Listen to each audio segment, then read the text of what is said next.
Good afternoon. My name is Jim Conlan, and welcome to the latest edition of our classic look at the icons of the entertainment industry, especially focusing this month on wrestling in terms of the icons who have played a prominent role in the sports entertainment industry and wrestling, going back through the decades from the 2000s back to the 90s, back even as far as the 80s. We speak into characters such as Virgil, we speak into Raven, we speak into Just Incredible, Candice Michelle. We're speaking to so many, and I'm delighted to be joined by another pioneer of ladies professional wrestling, the one and only Mickie James. Mickie, first of all, a pleasure to talk to you. And I do believe that, Mickie, growing up, you could have pursued I hear you're a very talented violin player and very good at equestrian sports as well. So how did a violin playing country equestrian sports girl get involved in professional wrestling? Well, I think you're being very kind when you say very good violin player. I was like, I mean, I was all right. I was good. I played for 5 years, but I don't think I was like symphony level by any means. That was always the thing that I said. I was like, God, I wish I'd never put up the violin. I was trying so hard to be cool and not be a nerd and play the violin anymore.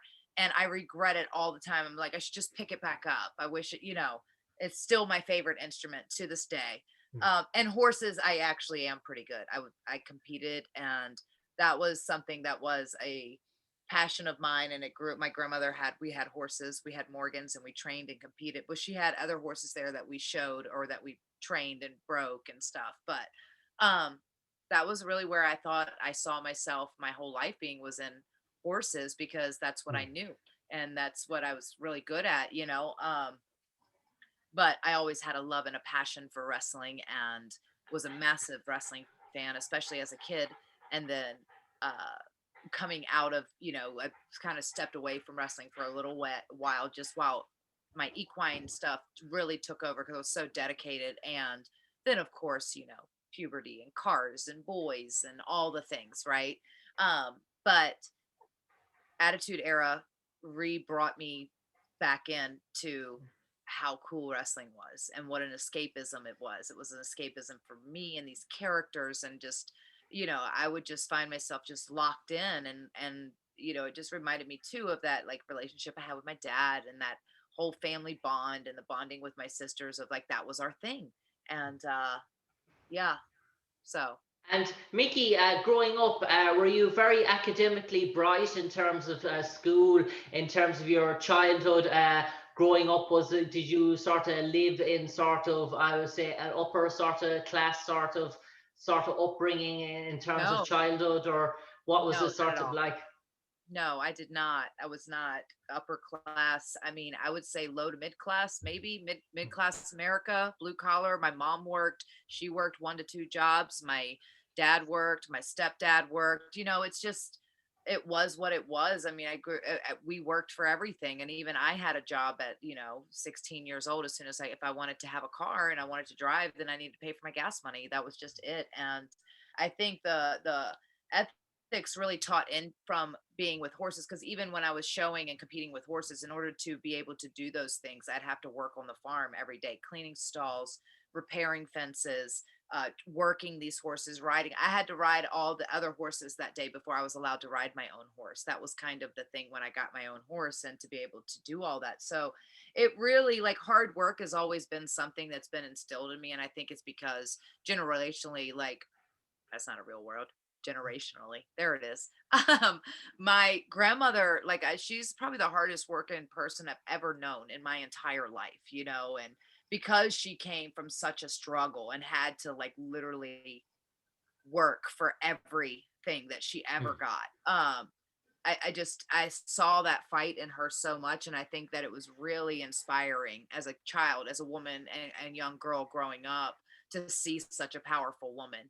And even my mom, and I say that to my mom, but my mom is so tender and gentle and kind, and my grandmother is too, but she's a harder woman because she just had it a lot harder. But Silver Spoon, no, very much a struggle, and those things, and I'm grateful for that. Like I enjoy that. I appreciate the fact that I came from humble beginnings because I never forget it and I know what I came from. And so I really appreciate everything that I've been able to do since then. Um, but yeah, Mickey, in terms, I spoke to Al Slow in our sort of last episode. And he told me in terms of wrestlers starting off, in terms of how much of the limelight and how much of the popularity depended on roughly how much wage in terms of you were getting paid. And if you're below, at the bottom trying to make an aim, you were basically scrapping probably below the poverty line in terms of until you really broke out as sort of such. I just realized that in doing my research on you, there was a time you were working in TNA, but you were also working as a waitress as well in a bar as well, in terms of while you were working for a professional sort of wrestling sort of industry. So, in terms of even back then, unless you made that break as sort of such, it wasn't feasible, I suppose, to be a women's wrestler. Oh God, no. Oh God, no.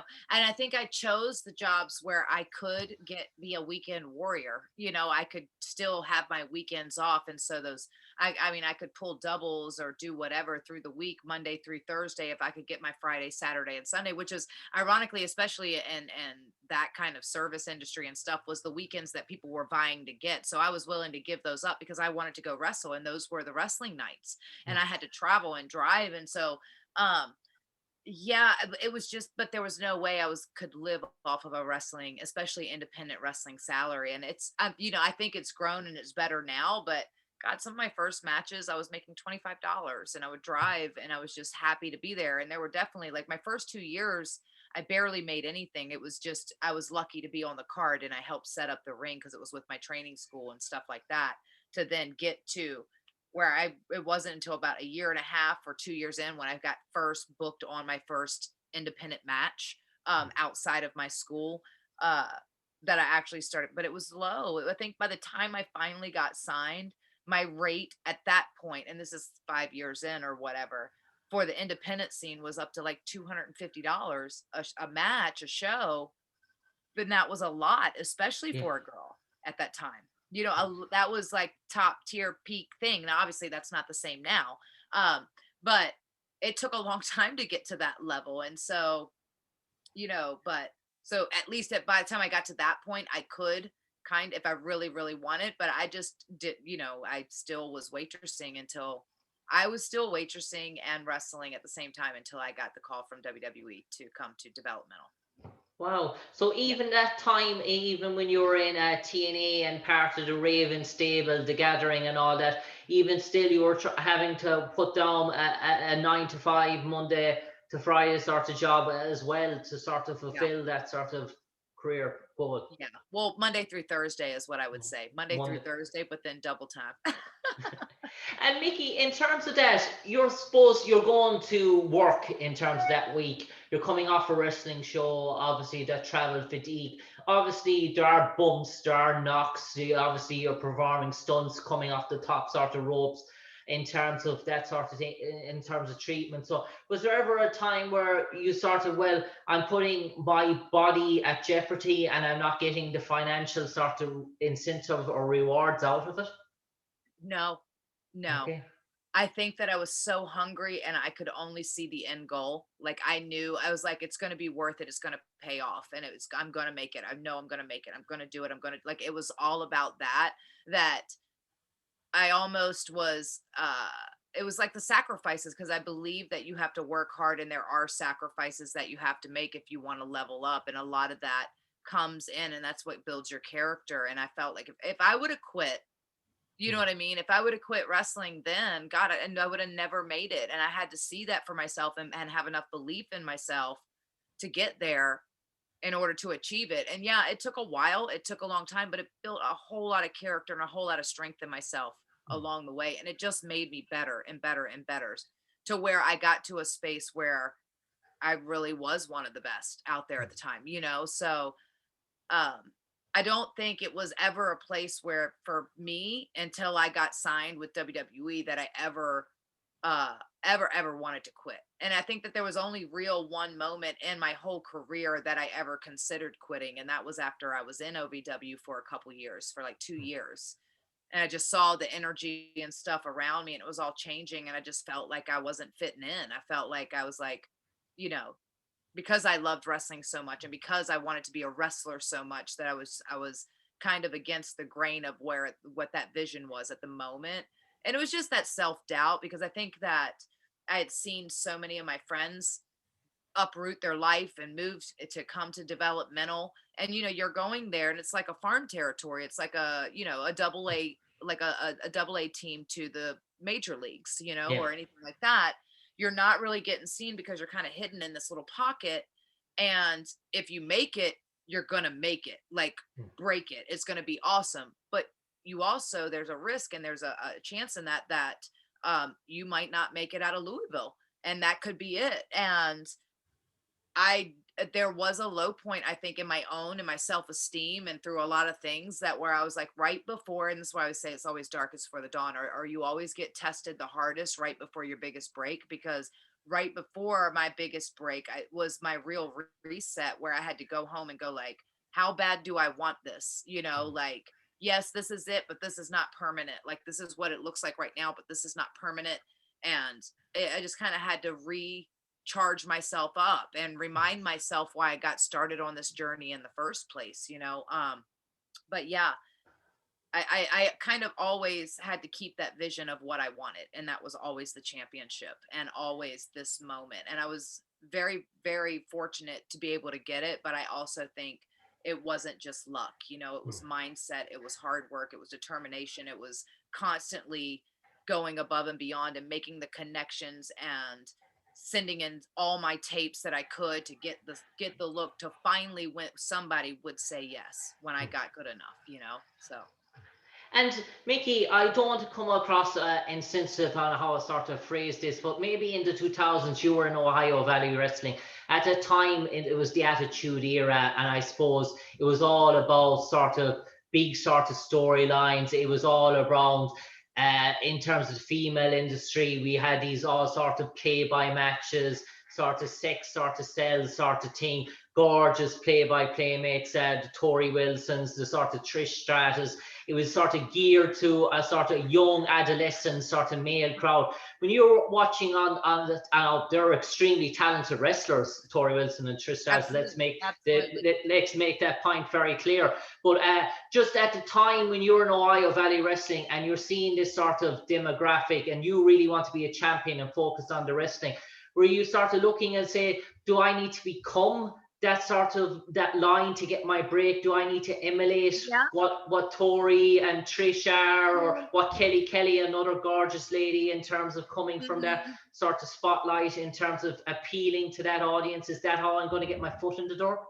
Absolutely. I think in Louisville, while we were there, I also took acting classes to try to, strengthen my acting abilities, because I felt like I was 1000% honed in on the wrestling character, how to wrestle and to do the work in the ring. But it was really defining that character, which is where all the money is, honestly, in the promos, in the faces, in the in betweens and stuff. And that really did help me. And that's just something that I did on my own. But I've always said that there's wrestling is like a melting pot, and you need spices and you need all these things. You need the Tori Wilsons of the world. You need all these elements, and that's the beauty of wrestling. And I think what the difference was is because I guess I didn't really see myself like that. I was more of like the girl next door, but I also, you embraced my sexuality or my femininity in that sense, and used that just to get enough so they would take me seriously, because I knew once I got in the ring that whatever that was would change about me, and that would be hopefully be the difference maker, that I wasn't just a pretty face. And God knows there's been a lot of that, a lot of that. But and a lot of women who have done that. I think that it was more along the lines of when I was in developmental, the it was the start of the diva search and that diva search era and stuff like that. And a lot of the women that were getting hired and brought up, and no, kudos to them, because I would never take an opportunity for anyone, but it was the polar opposite of what I was. It was models and actresses and people who'd never even had watched a little wrestling, but really had no desire to become a wrestler until this opportunity was presented to them by their agents and stuff. And so, me sitting back 5 years in the business on the indie scene, scratching and crawling and starving, and then 2 years sitting in developmental, waiting for this moment and these false starts and stuff like that, just hoping and praying. And then I'm, all these women are coming in because they're building up the divas kind of era in a sense. And they're nothing like me. They don't know about wrestling. They don't know. And I'm having to help them and guide them and teach them along with the other girls. And I love these girls. Like still to this day, I love a lot of these women. But I think my mindset at that time, because I was so hungry and starving and just wanted it so badly. And I wanted it for myself, that you almost take it as it's like, well, now that they have this influx of women coming in, what do they need with me right now? You know what I mean? Because it's Yeah. not even what I'm not, the wrestling girl is not what they're looking for at this moment. Um, and so it was a bit frustrating. And I think that was just in that space. And we always go through those. That's why I say it's tests, it's constant tests. Yeah. And Mickie, the sort of first storyline which brought you into the WWE, it was played out over 8 months with sort of Trish Stratus, that sort of stalker sort of fan that turned into a sort of a lesbian type sort of crush in terms of that. Was that sort of that storyline where it's played out and played out and played out, and then we were sort of waiting for that match or that angle to sort of drop and sort of so? Did it almost feel like I want to showcase my wrestling skills? I want to get in there after two or 3 weeks being this sort of stalker or sort of where having to bide your time before that sort of spark a feud sort of. No, I think that's what made that story magic, is the time invested into it to develop and show the different layers to get that Mickie James character. You have no idea how grateful I am for that, because that really set the stage of what the rest of my career was. I got aligned with the top woman at the time, obviously still to this day, like it is, Trish is probably one of the greatest of all times, and anybody would pretty much say that, for her marketability, for her ability to kind of transition and do every all the things and constantly evolve and stay just amazing all around. Plus she's a cool person and an awesome person, so that's a bonus. But to be put in that position and to come directly in and be put aligned with her and then alongside her, and to have this um character in the story, but also to have that much time invested into one like realm of the story. By the time we got there, that's why the people were so into the match by the time we got there, because they were invested, they were emotionally invested into her, into me, into this relationship, into how it was going to play out, into all like the little things that we did along the way. And if we had hot shot at that and did that in 3 months, like the people, it would have gotten nowhere near the love that it has. It just wouldn't have, because it wouldn't have the time to soak in and do all those little tiny elements along the way.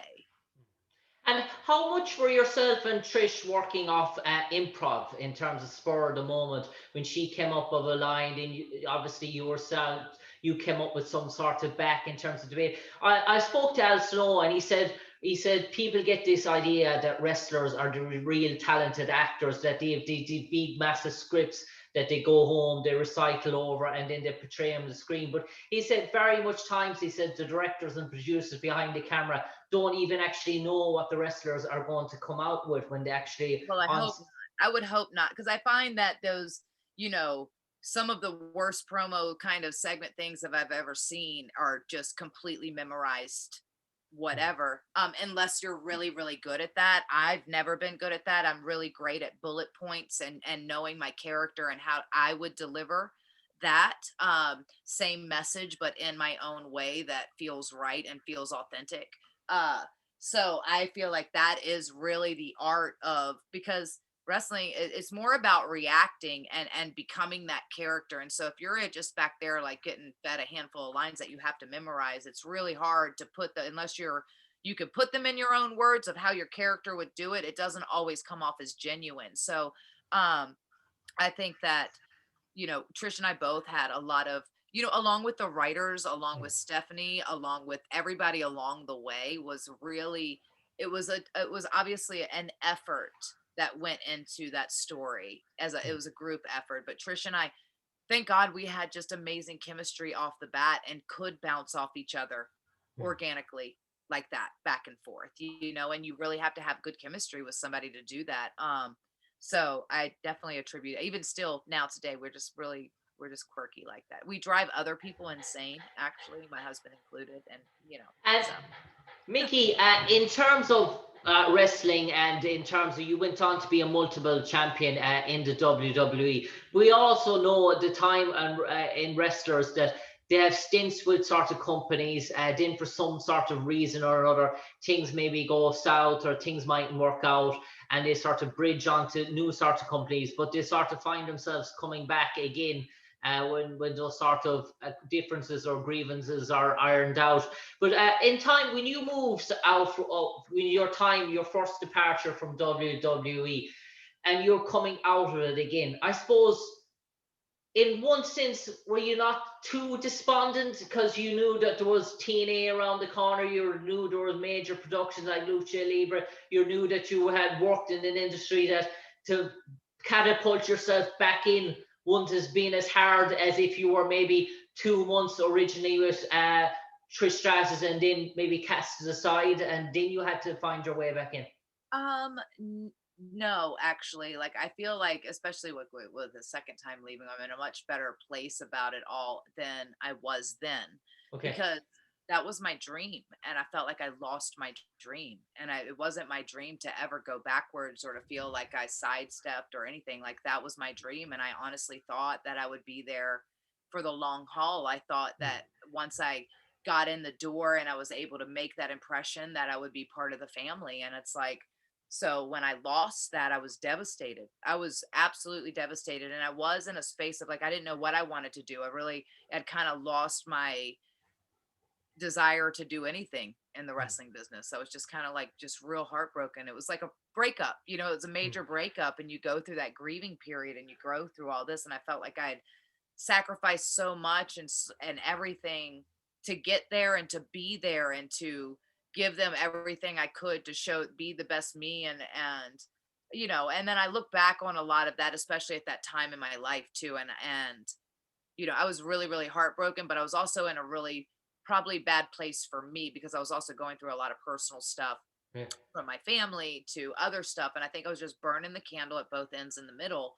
And I was trying to keep it together and I was struggling. And I probably just could have used a break. And I just never took a break. That was the reality. And so in that 90 days or whatever time frame that was, I did. I took a break. I just kind of reset and took a break and it was Dixie Carter and Kurt Angle who kept, called me and was like, and that was really the deciding factor was when Kurt called me. I'll be honest, like, because Dixie had called me a few times, and when Kurt called me, I was like, okay. He gave me the little pep talk. He gave me a little pep talk. And Yeah. Mickie, just before I go on to TNA, one quick sort of thing, and I spoke, it's just something that popped up to my head. In terms of that relationship with Vince McMahon, and obviously Vince is the boss, Vince is the hierarchy, and I know to this day, maybe that's sort of his role. He still has his fingers, but maybe Paul Levesque and Stephanie are more involved. But back in your day, back in the 2000s, back in the Attitude eras, did you always feel that whenever you bumped into Vince, it was employee and employer? Could you ever have a sort of a personal relationship where you could sort of talk to him, or do you feel he was constantly judging everything you did, everything you sort of say in terms? Well, that's definitely an interesting question. And I should clarify, I don't think that I necessarily ever was a part of the Attitude Era. Okay, That's the part that I wish yeah, yeah. I'd be so Kev, rich now if I was part of the Attitude Era. Are you kidding?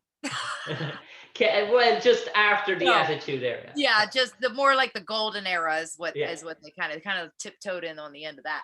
Um yeah, I will say that for me, I don't ever feel like, I think there's a certain pressure when you're talking and when you're conversing, or just he has a certain presence about him. It's very powerful. And I think that I've always admired the man because I look up to him and I go like, his beginnings, if you know his story, if you know what Vince comes from and why he's so driven the way he is, I go like, God, we're not really that very different in a sense. Obviously, besides, he's a man and I'm a woman, and he's a billionaire and I'm not. But he wasn't always a billionaire. And it's just like it's crazy to think, but I've always been looked up to him as a figure, as a real, like, not like a father figure, but an inspiration, a real inspiration of like, what Yeah. it takes, and to have something and really make it out of nothing and turn it into something really special. And I think, all of us in the wrestling business do hold him in high regard for that very reason, because we would not all be thriving right now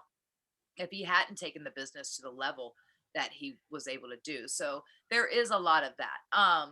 And but I never felt like he was ever judging me, or he Mm. was ever, if anything, I felt like he was always very respectful to me. And I was never in a position where I could just laugh and joke Yeah. with him, because I'm not one of his boys, or obviously I was a talent and all that. But I do think that, he gave me a lot of those opportunities because he believed in me and he saw something in me. And plus, I just wouldn't quit. I wouldn't stop, you Mm. know? Um, and even now, or even after leaving this last time, I have so much, respect for the man. And I hope that he has that for me, because I do genuinely, care about him. I'm so grateful for everything that I've been able to do. But at the same time, it's just a different chapter and for all of us, and it's going to be amazing all the way around. And Vicky, you mentioned Kurt Angle was a prominent. Mickey, you mentioned Kurt Angle was a prominent member figure getting into you in TNA. But when you arrived in TNA, the women's knockout division, probably Gail came, Awesome started to come. You started the female matches that they were putting on, Velvet Sky, Angelina Love, and all that. They were very sort of intense sort of matches. They had women doing probably matches that were probably unheard of from that sort of time in terms of what we have very now. There was real sort of what the men's matches were putting on, the women were doing just as much for sort of longer period. Did you enjoy that thing, the aspect of being in steel cage matches in Oh, terms of TNA, all the sort of I, aspects that instead of what you were open to in terms of WWE, where the most, I water. dare I say at that time, was a paddle or something, was the most brutality in terms of the women's matches. The lingerie pillow fights. Oh man, or the water gun fight. I actually had fun during the water gun fight. I always took those moments because I was like, it is what it is, but I'm gonna get ready to, so we'll get through this thing and then we'll have an awesome match at some point. And I was like, we'll just whatever. Um, yes, absolutely. And I don't think that the knockouts get the credit that they deserve uh for being the first to really step into presenting the women in a very serious, more competitive space, and having higher expectations out of the women and giving them opportunities, like, but and I say that, but then the women had main evented Raw. Trish and Lita had main evented on Raw as well before Impact was doing anything like that. But at the same time, they really took time. And I have to say that, give that credit to Vince Russo, because he was the one who said, "Hey, bro, like, the girls are getting the highest rated segments on the show. What do you want me to do? Like, you come start matching those ratings and we can do it." And so that's why the girls were getting that time in that space. And in that, I think it started to allow the television audience to kind of step up and go like, these girls can go, and the knockouts were being able to do different things that nobody else were doing at the time. And that's a really, really cool thing. um and even still, that I feel like they're still constantly pushing their knockouts alongside the men all the time. And you know and that takes nothing away with how anyone presents their women or anything. I do feel like the women that are given the chance to showcase and shine truly are shining in a remarkable way. uh Mickey, is that how Gail Kim thrived? Because Gail Kim, when she came to WWE, first of all, uh, it didn't work out for her. It sort of went sideways, and she was sort of reborn in TNA. And probably people will look back and probably say, is, how did she go under the radar of the WWE? How wasn't she a household name in the terms of the WWE? So, in terms of what Gail Kim did for the knockouts and how her impact on sort of women wrestling, because she probably created that sort of in terms of her setbacks from the WWE. Yeah, she was OG knockout for sure. And because it was just, I think too, it's weird to say like, oh, I don't know why, what happened with the Gail and all of that. But I think that that resurgence and that respect and the love of being able to do that with Impact. And even when I left and I was able to do hardcore country and reinvent myself and do something completely different, polar opposite, but more like in a real place for myself at that time, and to be given the power to do that, and the creative freedom to have control of that character, and all these elements in between, is really what made it special, you know what I mean? And I think that it's really hard to step away from such a large spotlight like the WWE once you've been there, and then transition over, but still remain to have like that type of spotlight. It doesn't happen, and it's a really difficult feat because everyone, regardless of what we say, WWE is the standard bearer right now. It is the number one. So that's where everyone's goal was always to be. I mean, even when I was a girl, like watching wrestling, I just knew WWE, like WWF at the time, that was the place to be. And that was the championship I wanted, you know? So, and there's nothing wrong with that, but it's just like, it's really hard once you've been there and you've been in that spotlight to then step to a different position Yeah. and still be pushed and put in that spotlight.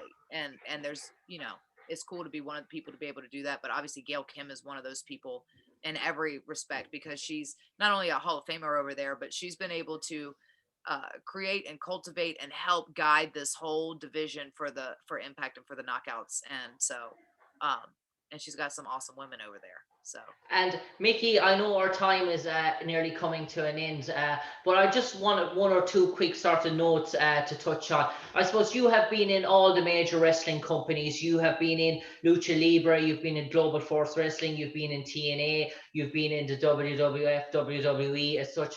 Is there any chance and the opportunity if Cody Rhodes picks up the phone and says, Mickie James, how about a run in all elite? Is that something? It's the only one that's sort of missing from the resume as such. Well, one of the only two, because I've also never been in Japan and never truly wrestled in Japan. So it's one of two here that I would really, Cody has my number. Here's the thing is that I said going into Empower that I really want to build this women's brand for, with NWA and be able to present a women's wrestling product in a television aspect. And I was willing to do business to make that happen because I see the gold in it for everyone involved. And since no one truly is doing this right now on a one man show, I think it's really, really cool if we could all come together and do something pretty awesome. So we'll see.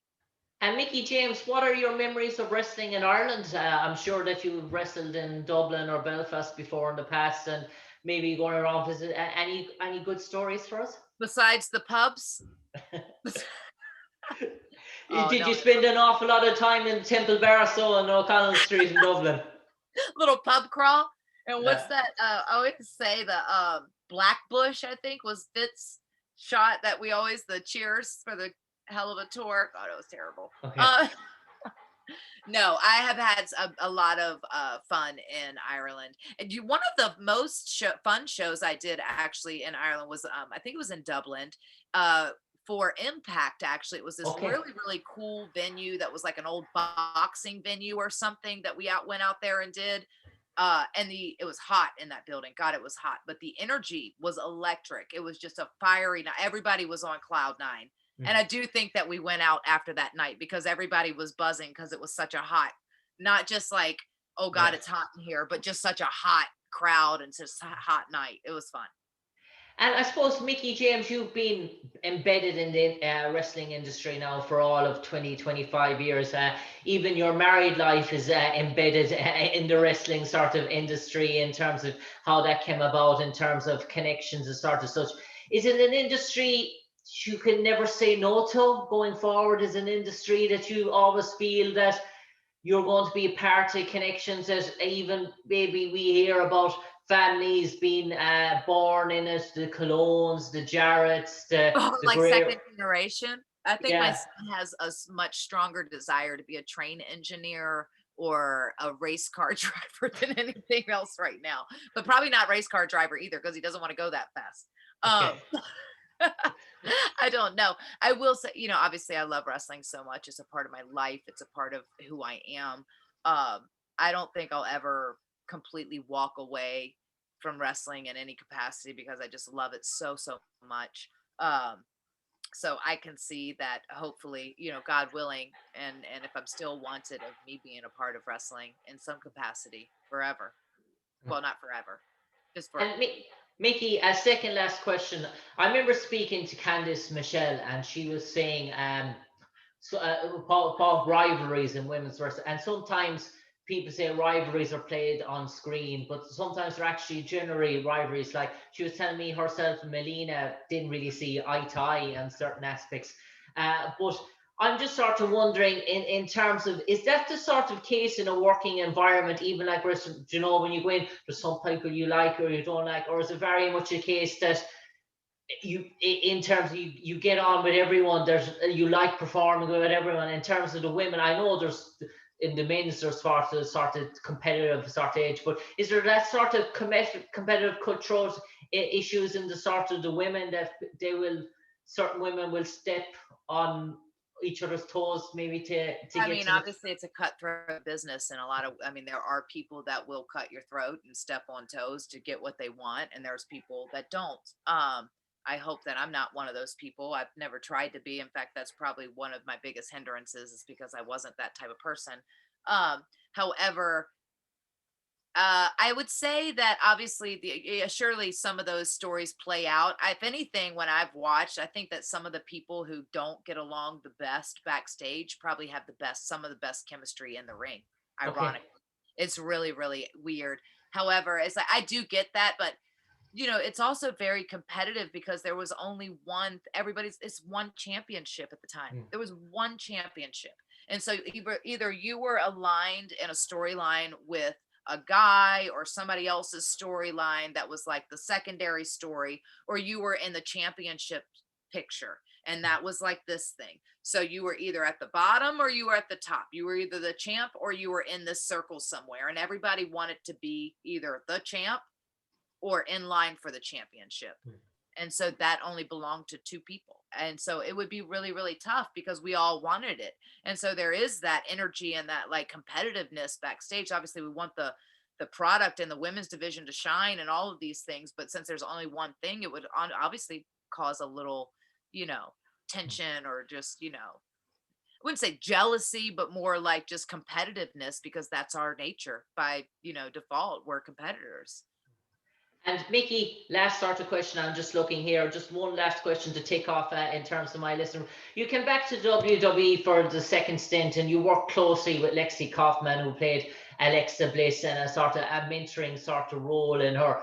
And did you see the sort of embellishments in terms of past wrestlers, female wrestlers that you sort of worked with, and seeing her angle now going down the sort of Harley, sort of Quinn sort of route in terms of what she's sort of being portrayed in?